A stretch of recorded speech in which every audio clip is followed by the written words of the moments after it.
It's showtime, folks. Let's do this. How you doing out there? Welcome. Welcome to Dangerous Ideas. I am Lee Camp. I apologize if you were expecting some Eleanor Goldfield. I always think things are better with some Eleanor Goldfield in our lives, but she couldn't make it today. But she will be back next week, and I apologize. If you aren't getting enough Eleanor in your life, check out her other two podcasts, Project Censored and Radical Nuance. But let's get into it. It seems like every week we have new revelations about like the exact details of the crimes perpetrated by Israel. We may know a lot of things, but you get more and more details here and there, and we have new details on the use of mass human shields by Israel, of sexual crimes by Israel, and those have been coming out this week. So we're going to be getting into that. Also, the protests continue over Mahmoud Khalil. I'm going to be talking about that, talking about some other criminality out of the Trump administration. Brand new episode of Unredacted tonight just dropped, as the kids say. By kids, I mean 35-year-olds. Just dropped last night. So if you missed that, I'm going to play a little clip of it, but a little later. But please do check that out. Unredacted tonight, every Thursday. But okay, let's get into it. I'm actually going to start on this story, though, about the Hamas negotiator that the U.S. was using, a man named Adam Bowler, United States envoy for hostages. And it was kind of going around Israel because it was discussions between the U.S. and Hamas for further ceasefire. And it seemed, as you'll see here, that he was saying he was hopeful that they were about to achieve release of all the captives and ongoing ceasefire that may be reached within weeks. So that's where things stood until he made the epic error. Oh, don't forget to click thumbs up, everybody. And I don't frown upon super chats. I do not frown upon them. That's what was going on until he made the horrible, horrible decision to call the Hamas, the Hamas people he was speaking with, not terrible guys. And that is unforgivable. Here he is on CNN. Understand why Netanyahu, Dermer, others might be upset. I do understand. I spoke with Ron, and I'm sympathetic.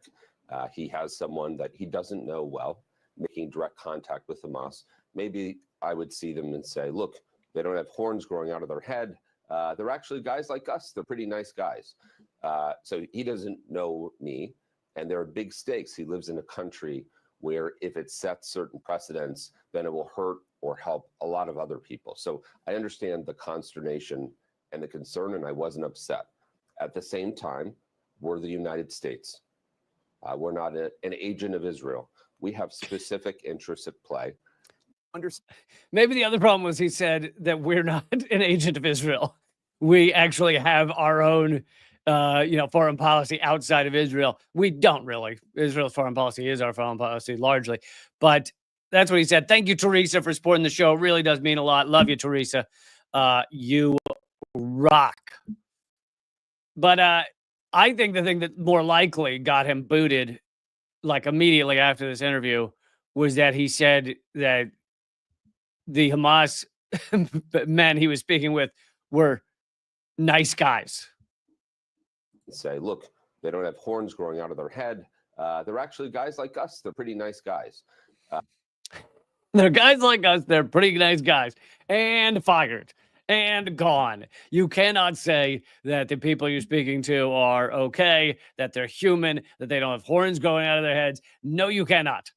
And by the way, folks, I know some of you can see the number of people viewing is even far lower this today than my normal epic suppression on this channel. But that would be because Israel's in the title. Israel's in the title. Human Shields is kind of in the title. And so therefore, it's basically, do I want to cover the reality of this genocide? or do I want to ignore it because it's better for clicks? And sorry, I just keep covering it because that seems to be the right thing to do. So, yeah, that's why the numbers are terrible, even worse today than normal. Thank you, Kat, for supporting the show. Really appreciate it. So, Mr. Bowler was Adam Bowler was booted for daring to say that these other people are human. And that clearly is how to get diplomacy done, is just get rid of anybody who doesn't say these people aren't the devil. Then you're just screwed. And yeah, they got rid of him soon after that interview. Okay. I want to get to an admission, and we're going to get to a major UN report that also just came out. But I want to get to an admission from an Israeli soldier about the use of human shields. And if you only kind of tangentially follow the story, only tangentially follow the behavior of Israel, what they be doing, then you hear the term human shield and you go, oh, Hamas. Hamas uses human shields, right? That is what Israel always accuses Hamas of. They love a human shield. Oh, do they love a human shield? They, even when they're not at war, they just walk around with a human shield. It's just like a style. It's like a clothing style for them. Oh, they love a human shield. That is Israel's propaganda. They're pumping it out 24/7.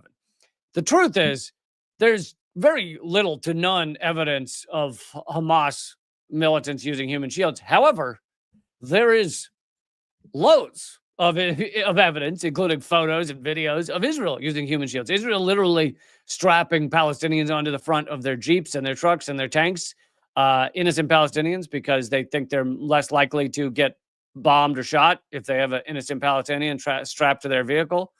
But here is an admission from an Israeli soldier who has been taking part in this genocide. Like, this is a guy who's in it.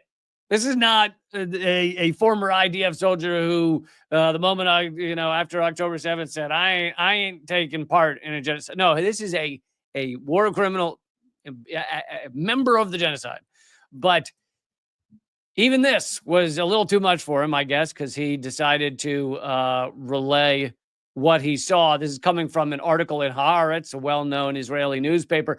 And, I have to show you this post by Dropside News instead, because the Haaretz article is in Hebrew. So I'll just show this.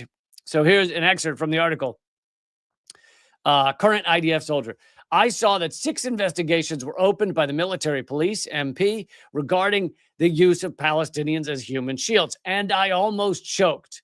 I've seen cover-ups in my life, but this is a new low. In Gaza, human shields are used at least 6 times a day.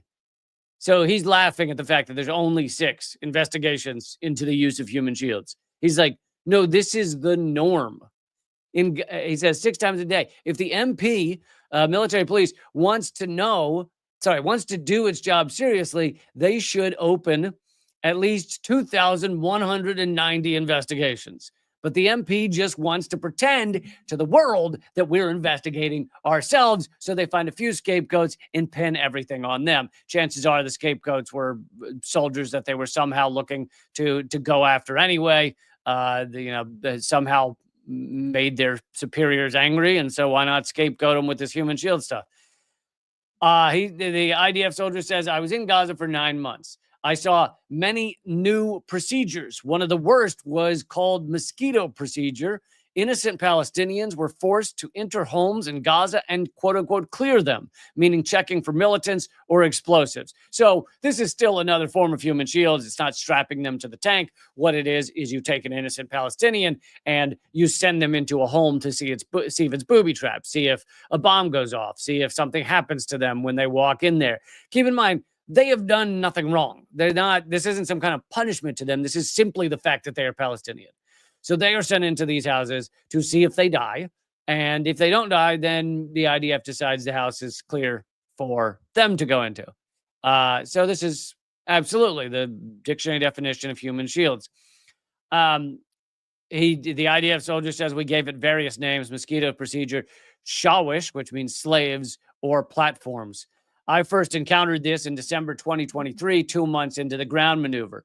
This was This was long before the shortage of sting dogs became the insane and unofficial excuse for this insane and unofficial procedure. I didn't understand back then how common it would become. Today, almost every company holds shawish, meaning they have slaves. And infantry forces don't enter a house before the shawish clears it. This means there are 4 shawish in a platoon, 12 in a battalion, 36 in a brigade. So every single platoon has these innocent Palestinian slaves that they send into homes to hopefully the bombs will blow them up instead of blowing up someone in the IDF. He says 36 in a brigade at least. We're holding a layer of slaves, and the MP is trying to cover it up with 6 investigations. So that's an admission from a current IDF soldier. This is not like, because we see these photos of human shields. We see videos here and there of a Palestinian strapped to a IDF Jeep or something.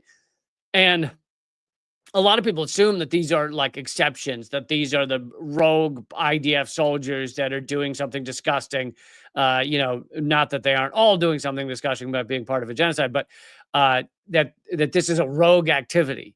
Instead, this is actually a like by the book. This is every platoon has these slaves that they send in to die in their place, and this is what's going on in Gaza on a daily basis, according to IDF soldiers, according to Haaretz, one of the most respected newspapers in Israel. Now, it can only be so respected because it's still pro-Israel, but of the pro-Israel propaganda rags, it's slightly better. Here's the difference between Haaretz and the other propaganda rags in Israel. Haaretz, right after October 7th, when Gray Zone and other independent outlets were doing reporting on the mass Hannibal directive, on the fact that the IDF killed hundreds of Israelis on October 7th, Haaretz put out an article calling all of those independent news organizations conspiracy theorists and liars. But months later, it admitted that the Hannibal directive definitely was used October 7th, and the IDF killed a lot of Israelis. So they turned around eventually. That's the difference between them and other garbage outlets. But so that revelation is coming out. The not just the use of human shields, but the mass use of human shields by the IDF. Yes, everybody hit thumbs up. Please support the show as I fight the censorship on a daily basis and try and bring you this information, no matter how incredibly suppressed it becomes. But also, there is a 49-page, I believe, UN report just came out yesterday. And let me tell you, it says great things about Israel. The headline is, "More than a human can bear, Israel's systematic use of sexual, reproductive, and other forms of gender-based violence since October 2023. This is a UN report. This is not a conspiracy theory. This is not somebody's blog. This is a UN report. And this is yet, like with human shields, what is one of the number one claims that Israel makes against Hamas?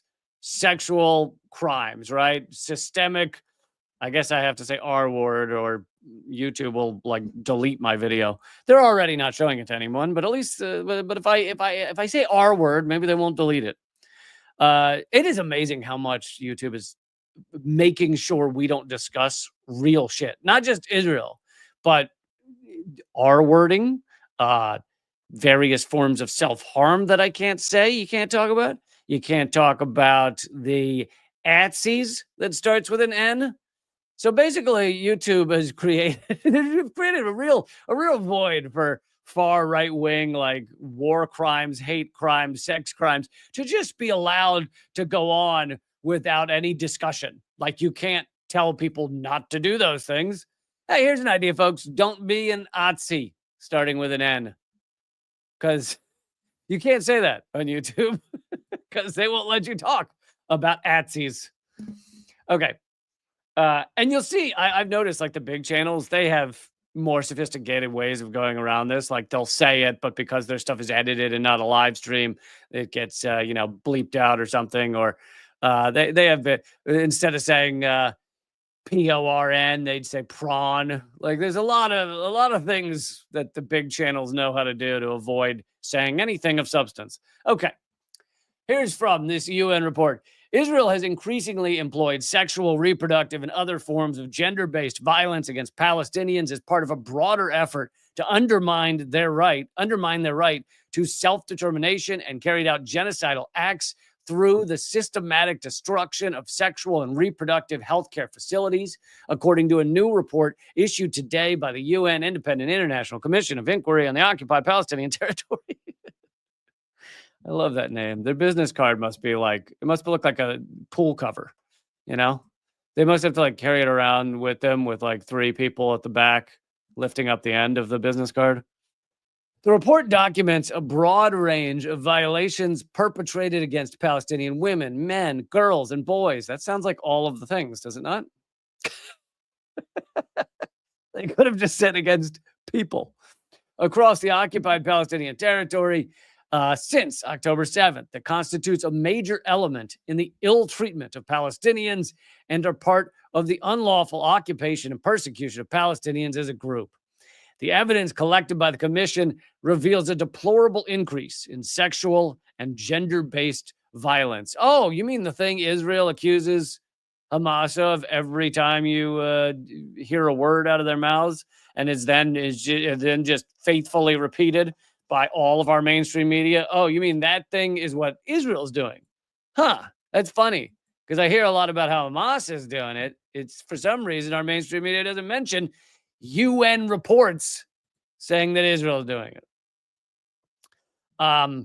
There is no escape from the conclusion that Israel has employed sexual and gender-based violence against Palestinians to terrorize them and perpetuate a system of oppression that undermines their right to self-determination. The report found that sexual and gender-based violence, which has risen in frequency and severity, is being perpetrated across the occupied Palestinian territory as a strategy of war. Oh, it's a strategy. It's not just a rogue guy here or there. A strategy of war for Israel to dominate and destroy the Palestinian people. Specific forms of sexual and gender-based violence, such as forced public stripping and nudity, sexual harassment, including threats of R-word, as well as sexual assault, comprise part of the Israeli security forces' standard operating procedures towards Palestinians. Standard operating procedures. Not an accident, not a whoopsie, not we have that rogue guy who's really awful human being. This is their plan. It's their strategy. And meanwhile, this is being largely funded and facilitated by the United States. We are the sugar daddy that allows this to go on. And, it just shows, it shows so many things, but it also shows what garbage our mainstream media is. If they can't cover this, then what good are they? But meanwhile, they've covered, repeatedly covered utterly debunked stories of Hamas sexual assault on October 7th. So yeah, this is a pretty major report, 49 some pages, detailing Israel's use of sexual violence. So let's keep going. I want to get to a little more on Mahmoud Khalil. I covered the story more in depth 2 days ago. But this, and by the way, for those who don't know, Wednesdays at 8 p.m. Eastern is the new live stream time in the middle of the week. So Wednesdays 8 p.m. Eastern. The other 2 live streams, Monday and Friday, will remain at 3 p.m. Eastern. But so I covered his case more in depth the other day, but I want to show a little video about him and his past. He continues, as you know, he's been detained. They say they're going to deport him. He's being held in Louisiana, I think, given some access to lawyers. It's unclear how much. But and this is a rare case where the U.S. government under Trump, because Trump says the quiet part loud, so you get to know what you're actually up against. This is one of the rare cases where the U.S. administration says we arrested him and are deporting him not because he's committed any crime, just because national security. Because he was one of the leaders of the Colombia pro-Palestine protest at Colombia. Anyway, this is a minute and a half or so put together by Breakthrough News. Breakthrough News does great work. I had a short-lived show with them, not because we didn't enjoy working together. They're wonderful. It's just the timing didn't work out. Anyway, I'm going to go ahead and play this clip. I don't know if it's I don't know if Breakthrough has a copyright protected, so maybe this video will get taken down anyway. But I was born and raised in a Palestinian refugee camp in southern Damascus in Syria. My family's history in Palestine actually goes back to as long as my grandparent could trace it. They lived in a very small village right next to Tiberias. Mostly they were farmers. My grandmother, she used to tell us that she had Jewish neighbors. They would share a piece of land where they would farm it. Tiberias was one of the first cities that the Zionists targeted in 1948 with ethnic cleansing. In April 1948, a month before the Nakba, the Zionist militias, they burnt one of their villages.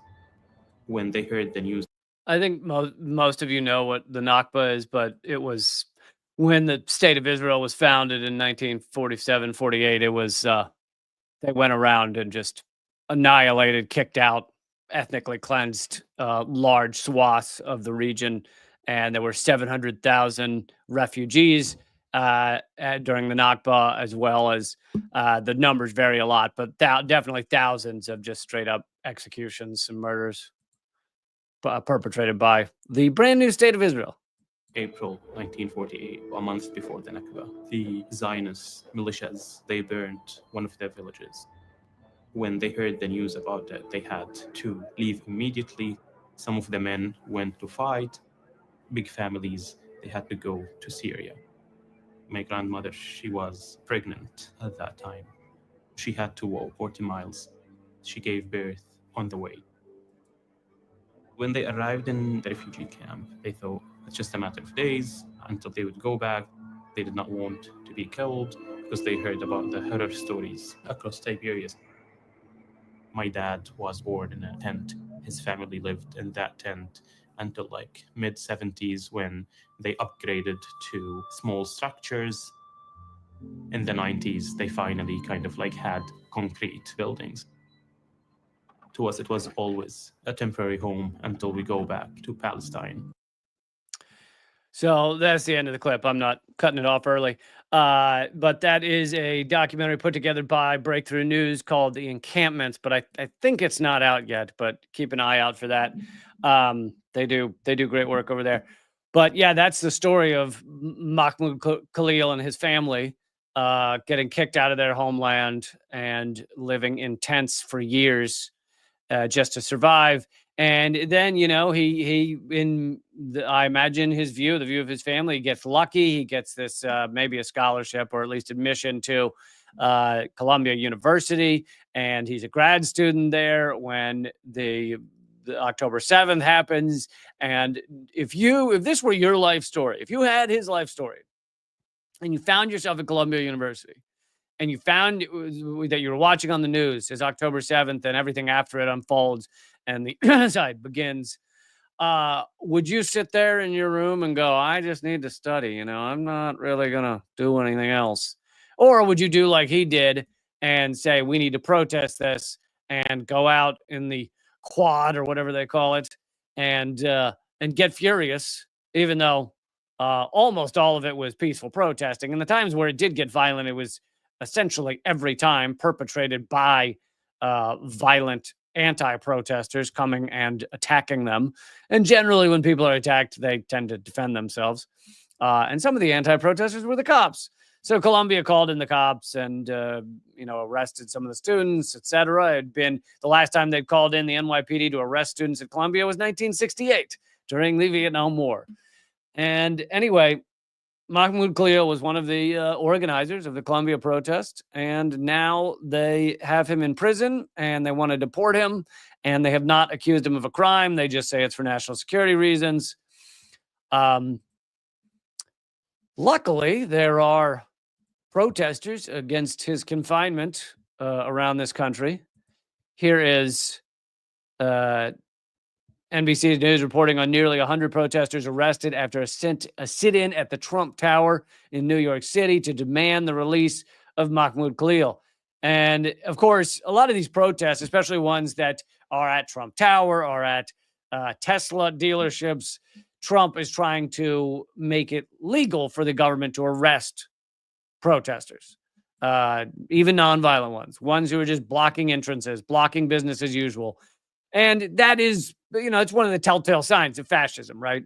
And Trump is not the first, right? We saw brutal attacks on nonviolent Black Lives Matter protesters. I saw them outside the White House when Black Lives Matter was ongoing. And, Black Lives Matter started under Obama. And I saw brutal attacks by the fascist police on Occupy protesters. And, I was one of them. Luckily, I never got, I got some definite tear gassing, but never got arrested with with Occupy, just because I knew which direction to run when the cops started closing in. Really, that's the only reason. Thank you for Philip for donating a membership to the YouTube account. Thank you for supporting the show. Really appreciate it. Again, I just need to reiterate, I don't frown upon super chats. There's no frowning coming from this side of things. But yeah, there are large-scale protests going on to get Mahmoud Khalil freed. 100 protesters, Trump Tower, the organization. Oh, it's Jewish Voice for Peace. I didn't even notice that. Jewish Voice for Peace, an organization that I also am a part of. They were there protesting. Jewish Voice for Peace does great work. They are mostly Jewish people against the genocide, but they are not entirely just Jewish people. So non-Jews can be a part of Jewish Voice for Peace. Anyway, protests around that are ongoing. Okay, this next story, tangentially related, but it is a little more entertaining rather than gut-wrenching. My friends, the Voids, Julian Casablancas, his newer band. I mean, they've been around for years, but his newer band since the Strokes, called the Voids. It's more political than the Strokes. And my good buddy Julian went on the Late Show, Colbert Report's Late Show. Thank you, Nicole, for donating. And I can't show you the video. I'll show you a still from the video. I can't show you the video because with music, YouTube is the worst. Like, you play 1 second and they will take it down. Anyway, they went on whatever Colbert's show is called, Late Night with Colbert or whatever. I don't even know the names anymore. But they have a line in their new song. The song's called Blue Demon. It's by the Voids. And I'm going to read you the lyrics, and you try and guess which word Colbert's show censored as they were singing. The lyrics are and you do not want me to try and even remotely sing this tune, because I would break computer screens across the globe. So I will read it. Ride 'em, cowboy. Are we there yet? Let me take you to the after parties over. Time for battle. I'm from the future. More will follow. Supercomputer. Our Lord and Savior, like a brother, different mother. My manifesto, intifada. On the front line, we help each other. Which word do you think flipped out the Late Show? So they performed this, and that's in the chorus. So they had to do it 3 separate times, where right when they get to the word intifada, when Julian says the word intifada, they dip the audio. They act like it's not a censor. Like, they act like, whoa, who knows? The intifada word just happened to I don't just dipped out. Why? What the who? Somebody keeps sitting on the control panel. So they had to dip the audio at the word intifada 3 separate times, I think, during this song, which is it's so pathetic and childish. The word intifada means like resistance or uprising. It does not mean, blow up your neighbor or something. So basically this is white America going, ooh, scary word, scary Arab word. What do we do? Let's just dip the audio. And of course, they didn't tell Julian or anyone they were going to do this. None of it was passed by them. It's just, we're going to allow you to perform, but we're going to dip the audio on the word we find scary. Like, that's the censorship that's going on our television network. Can't say the word uprising. That's too horrifying. All right, I'm going to show a little clip, like a 2-minute clip of Unredacted Night, episode 4. I know many of you probably saw it last night, so I'm not going to show much of it. But for those who haven't seen it, I want you to take a look at it and see if it's something you might want to go check out. Look, if there's any reason for me to have my own live stream 3 times a week, it is to mercilessly promote my own shit. But yeah, I'm just gonna play a couple of minutes, and for those who haven't checked out the show, hopefully you will consider doing so. And I'll also, it's at linktree.com/LeeCamp, but I'll also put it in the chat. Coming up on tonight's show, the secret mechanism that allows massive corporations to run roughshod over our democracy. What the hell's a shod? And how prison labor became the glue holding our fractured country together. And it's not even good glue. It's like using Elmer's to build a skyscraper. Plus, we'll talk to the possible next governor of California about why government should live on your couch and have veto power over who you bring home to do the naked lambada with. Naked tango? Naked Macarena. Yes. All that and more. Let's do it. January in the year 2000, Bolivians pour out into the streets of Cochabamba in furious protest. The chorizo was spicy that day, my friends. Why were they so angry? Their water had broken. And I don't mean they gave birth, because that would have been awkward for thousands of people at once. Just don't make eye contact. No, their water had been stolen by some of the richest people in the world. Cochabamba's public water company, CEMAPA, Municipal Water and Sewage Service, was sold to the only bidder, Bechtel-owned Aguas del Tunare, which was also my Lucha Libre name. Okay, I'm going to stop it there because I know many of you already saw it, but it is at Linktree. It's obviously on this YouTube channel that many of you are watching this right now, but I just give the Linktree because I don't want to bother with all the different links. But yes, youtube.com/@RealLeeCamp. And it comes out every Thursday. And I'd love for you guys to support the show. Check it out. Click thumbs up. Leave a comment. That always helps the algorithm. If you just comment the hell out of it, go for it. Just throw in just stream of consciousness stuff. And it helps. So I hope you'll check it out. So that was the opening segment about the corporate takeover of the globe that most people don't know about. And then the next segment is about prison labor. I have an incredibly awkward interview with the Republican candidate for governor of California, Brandon Jones, where I decided to pretend I was more right-wing than him on many issues and see how that went. And it was fascinating. It was fascinating. By the way, I only showed 2 minutes of that in the Unredacted episode. If you want the full 18 minutes of me awkwardly trolling Brandon Jones, then become a member at patreon.com/LeeCamp or at LeeCamp.net, my locals page.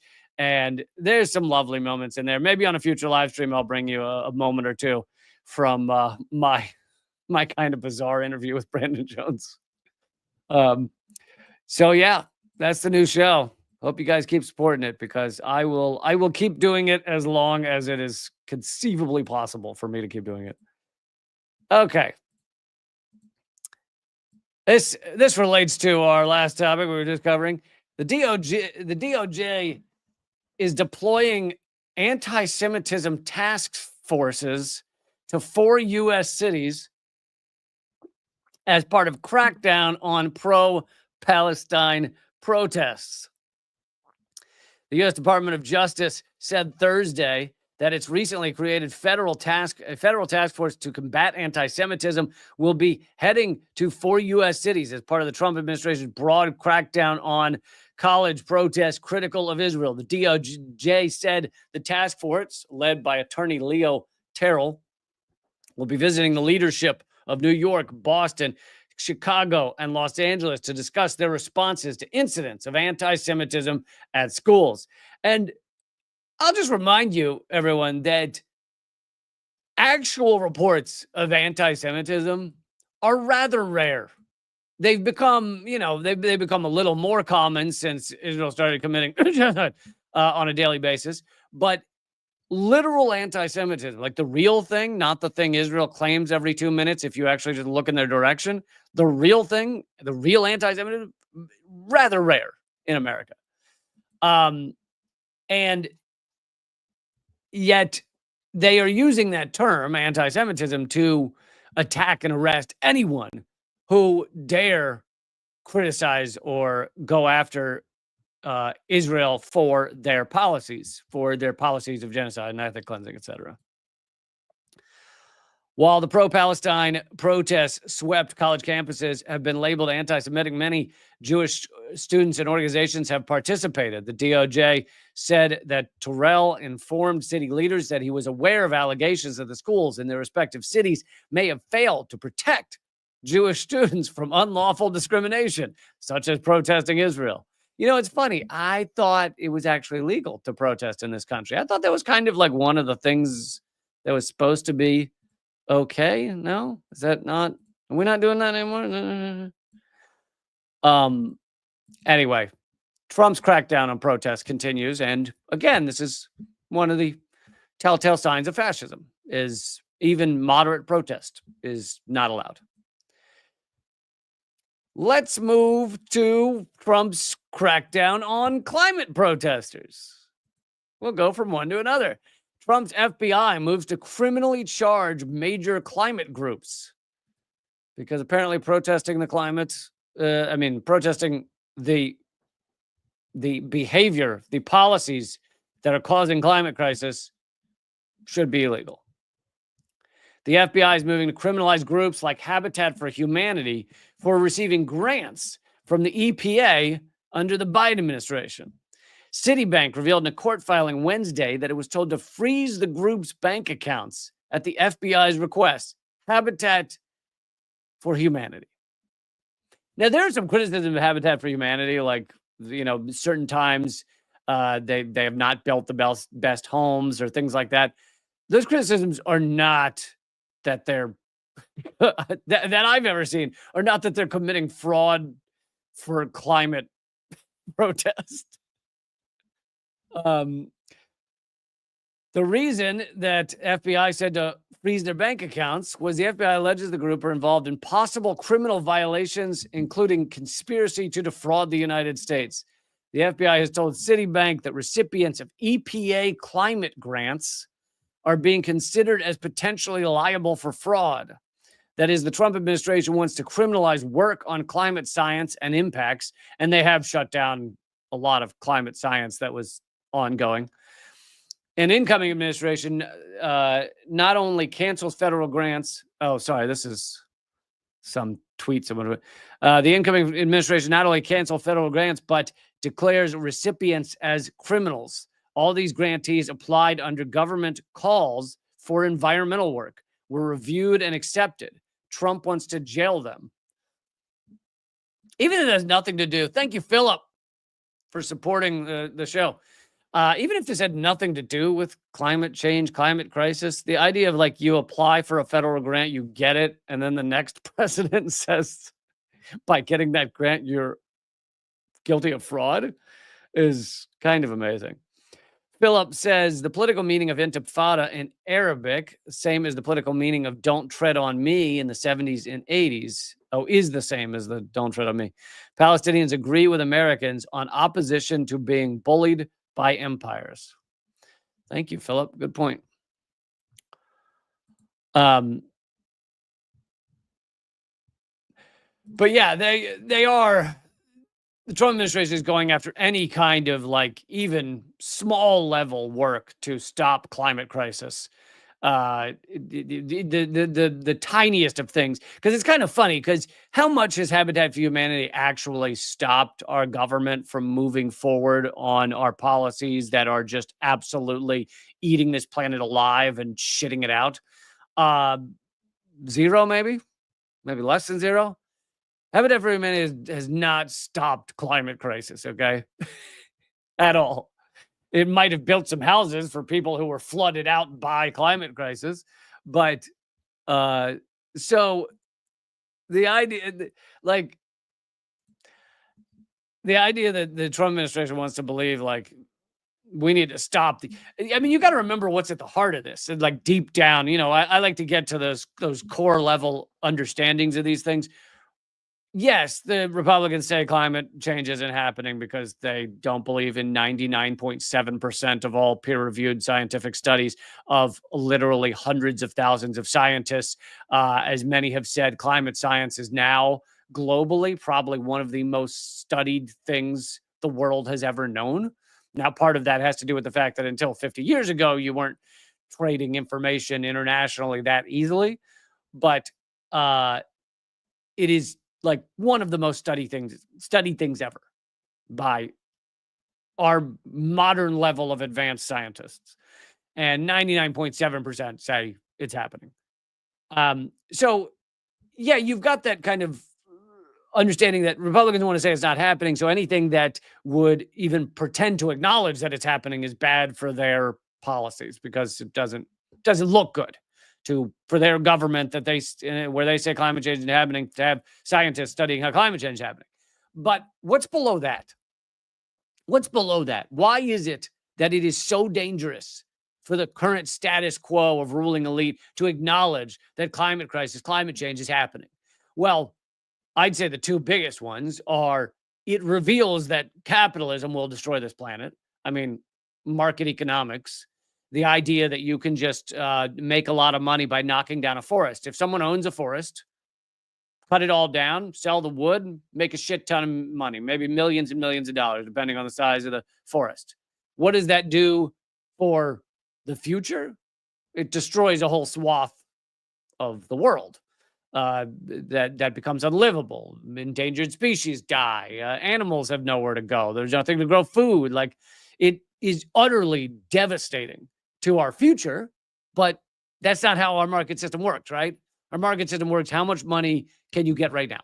So knocking down forests is great for getting money right now. So climate crisis admits, just acknowledging it, admits that we are destroying our ability to sustain on this planet.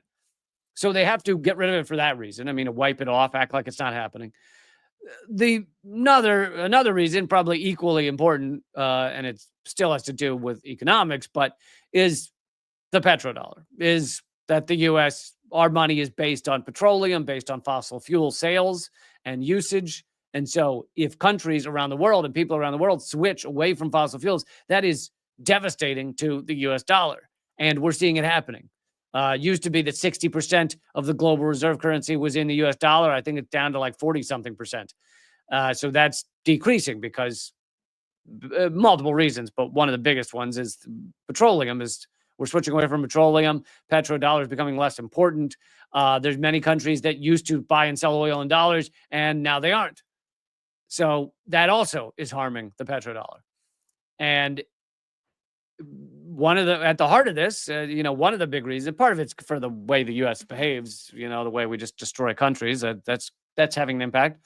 But part of it is because a lot of these countries are moving away from, or at least attempting to move away from, at least they have the idea of moving away from endless fossil fuel usage.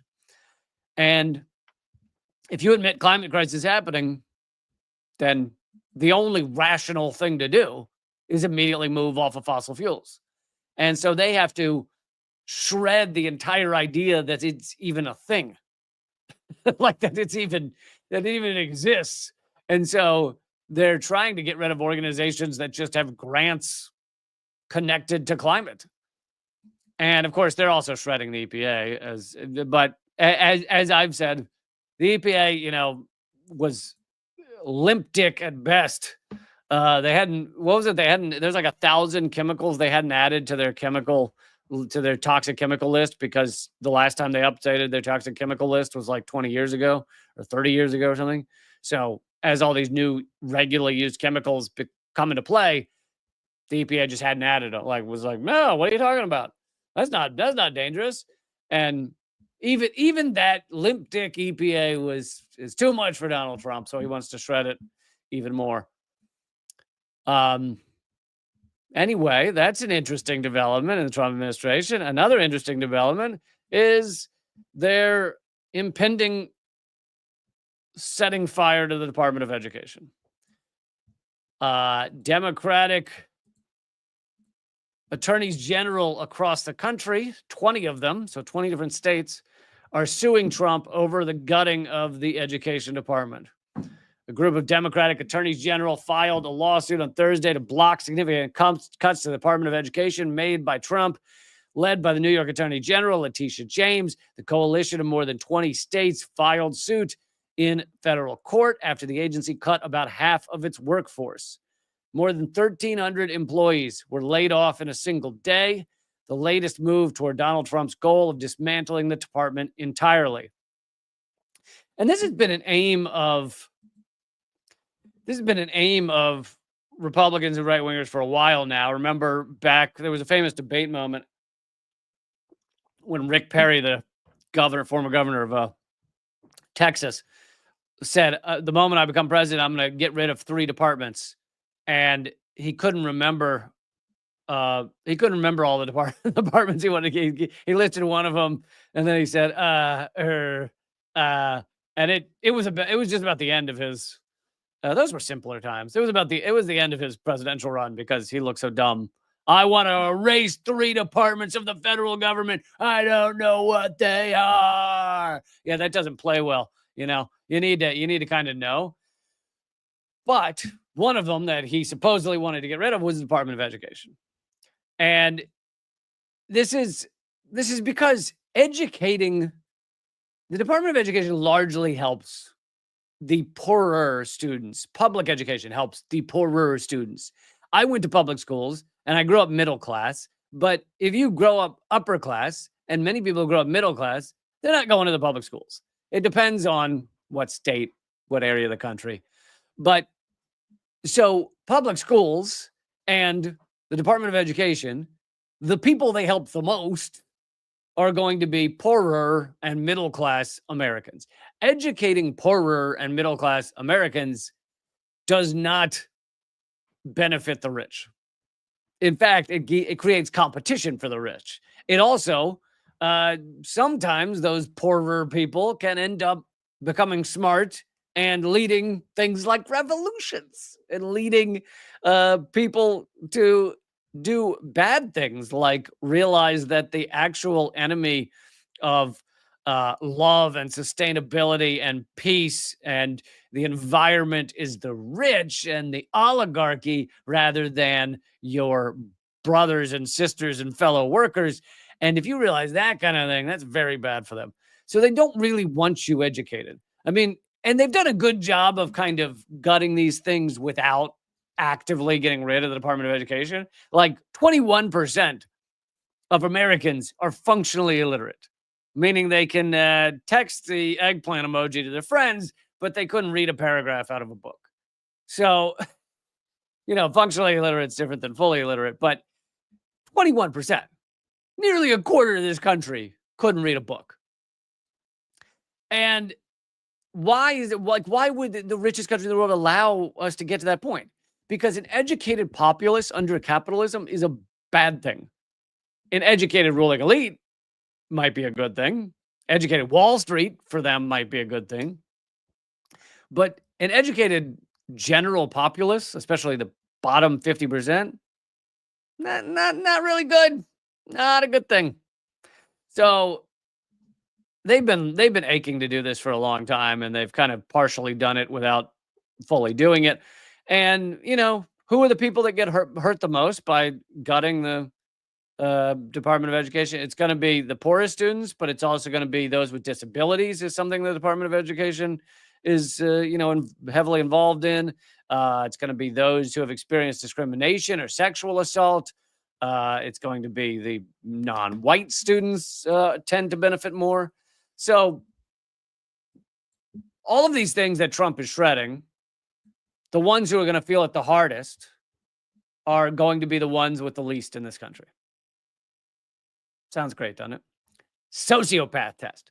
We need a fucking sociopath test. They don't pass the sociopath test. They can't walk into the Oval Office. They can't walk into Congress. They can't. Then that goes for the Elon Musk. It goes for the cabinet. It goes for the Pentagon. It goes all of them. Okay. I'm not saying you can't let them in the grocery store. They can go and hump the produce or whatever they do, but they just can't be in positions of leadership. Sociopath test. Who's coming with me? Telling you. I'm going to do, you watch, in the coming weeks, we're going to have an opening monologue of Unredacted tonight about bringing in the sociopath test. It's going to happen, man. It's going to happen. Okay. Final story before I wrap up on this incredibly long week. Oh, I'm killing myself, guys. I'm killing myself. Trying to bring you Unredacted tonight it's not easy. You want to know the massive crew we have working on Unredacted tonight? I know you all love Gary. It's a whopping, let me see, if you add that person, it's like, hold on, wait, I forgot about, okay. It's 3 people. It's me, a video editor. Thank you, Reese, if you're listening. And a camera guy. And Gary, whose real name might be Chris, but I still yell at him. But I still am horrible to him. Okay, last story I wanted to get to is, and if you guys listen to Government Secrets, then you already heard me get to this, but I wanted to let everybody else know that they should check this out. There is a Netflix documentary that's just come out it's based on a book by Tom O'Neill called Chaos. And it's about the connections of Charlie Manson. Depends on how close you are with him. If you're not buddies with him, he was Charles Manson. If you were real, toads cool with him, Charlie Manson. When did we start calling him Charlie Manson? It's like, you're like, oh, that mass murderer. He seems like more of a Charlie than a Charles. Oh, yeah, I used to, that's reminding me. In my early days of stand-up, I had a joke about how all the biggest serial killers, we have their middle name. John Wayne Gacy, and I can't remember some of the others. But I was like, what is it about middle names that means they're going to be killers? Okay, but anyway, it's an excellent documentary, but it is mind-blowing. And you could also go listen to the Government Secrets episode where I do a much longer segment on the connections. But here's the biggest part of it. I'll just give you the biggest part of it. Charles Manson, he's in prison, right? He then comes out of prison and he's on parole. When he has to keep checking in with the parole officer once a week, he's on parole. And during that time, that year he's on parole, he's living in San Francisco. He's a regular at, the Haights, down in the Haight area, Haight-Ashbury. And his parole officer's office is in the Haight-Ashbury Free Clinic. And it's also where Charles Manson would come in with his gaggle of girls, underage girls that would follow him around like he was their guru, like he was their god. And they would follow him around and he'd bring them in there for all kinds of medical needs. Apparently prevalent was STD, STI issues, pregnancies, etc. And he was well known in this area. You don't even in the weird times of hippie central, in drug, LSD central, even in those weird times, people noticed Charles Manson walking around with 7 to 10 young girls following him like he was their god. So everyone knew him.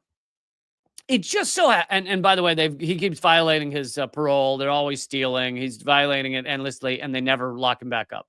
Every time he does it, the parole officer's just like, cool, get back out there.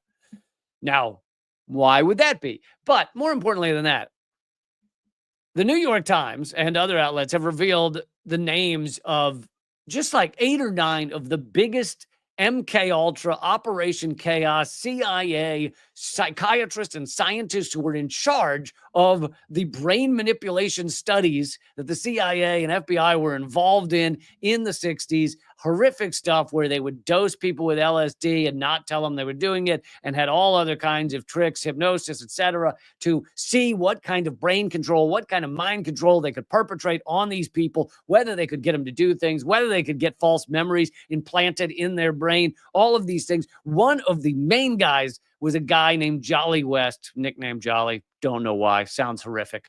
Probably because he laughed that washing someone's brain was getting his jollies off. Anyway, Jolly West, that guy during that year is working out of that office, the Haight-Ashbury Free Clinic office.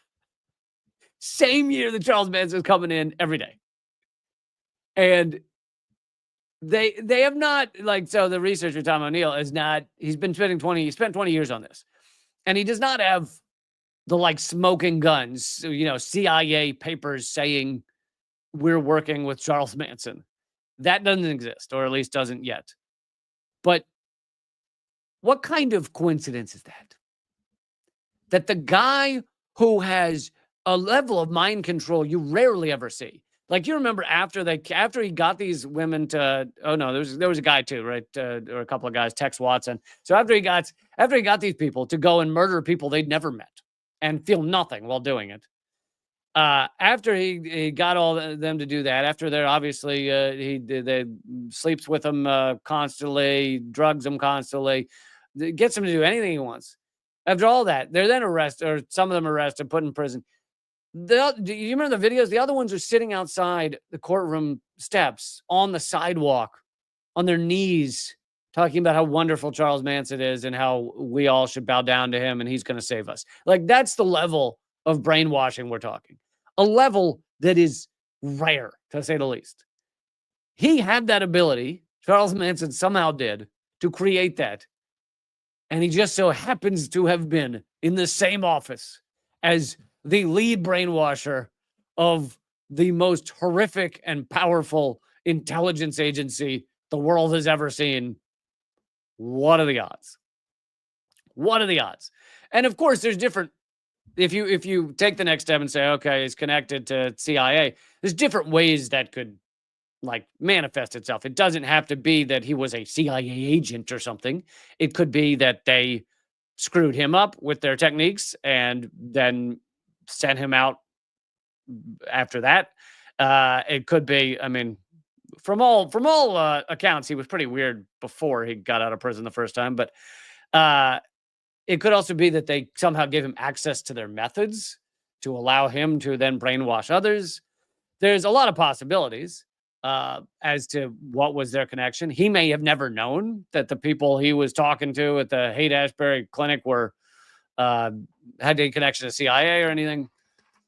But anyway, Jolly West, by the way, that lunatic psychologist was also, he's dead now, but he was also the psychiatrist who went in to see Jack Ruby, the killer of Lee Harvey Oswald. He went in to see him weeks before he was going to testify to the Warren Commission. He goes in to see him and he comes out and he says, yeah, he's had a break with reality. He's just saying all kinds of crazy stuff that doesn't make any sense. So basically, Jack Ruby's in prison for a long time, like 2 years, I think, and before he dies. And he's never called insane before that. But this guy, Jolly West, spends a few hours with him, comes out. Oh, he's gone insane. I just spent a few hours with him. He went insane. And then, later when he's about to testify, when Jack Ruby's about to testify again, he suddenly is riddled with cancer that kills him in a matter of weeks after getting injections from a CIA-connected doctor. Huh. Interesting. A lot of interesting stuff going on. A lot of interesting stuff at the CIA those days. They were having fun. Say what you will about them. They were having a good time back then. All right, I'm going to wrap this show, but I hope you guys will check out Unredacted tonight. Don't forget, there's 4 episodes out already, so if you have missed any of them, you can go to the playlist and watch all 4. That's at the top of linktree.com/Lee Camp. Also, I just want to put in a pitch for my podcasts, which I don't really pitch enough. There's a bunch of them. There's Government Secrets, where I just covered the Charles Manson CIA thing. This show is a podcast called either Moment of Clarity if you're on Apple Podcasts, or the Lee Camp Show on Spotify. So check that out. And then there's the Just Comedy podcast, which is all my comedy stuff. But going forward, it's looking like it will become the Unredacted Tonight podcast. So it's still my comedy stuff, but my comedy stuff happens to be Unredacted Tonight. So if you are not able to watch the video version of Unredacted Tonight, you can catch the podcast Just Comedy. And it would be amazing if you rate these things when you go listen to them. Click the rating, because it does make a big difference. Apple Podcasts and Spotify put a lot of weight on those ratings. So if you click the 4 stars, not 4 stars, 5 stars. Do not give me 4 stars, or I will hunt you down. And if you click the 5 stars, that'd be amazing. And I will see you. The new schedule is Monday, Wednesday, Friday, but Wednesdays is at 8 p.m. Eastern. Monday and Friday, 3 p.m. Eastern. And, of course, Unredacted Tonight. Okay, let me see. Just go to linktree.com/LeeCamp to get the latest episode of Unredacted Tonight. And that's all I got. Keep fighting.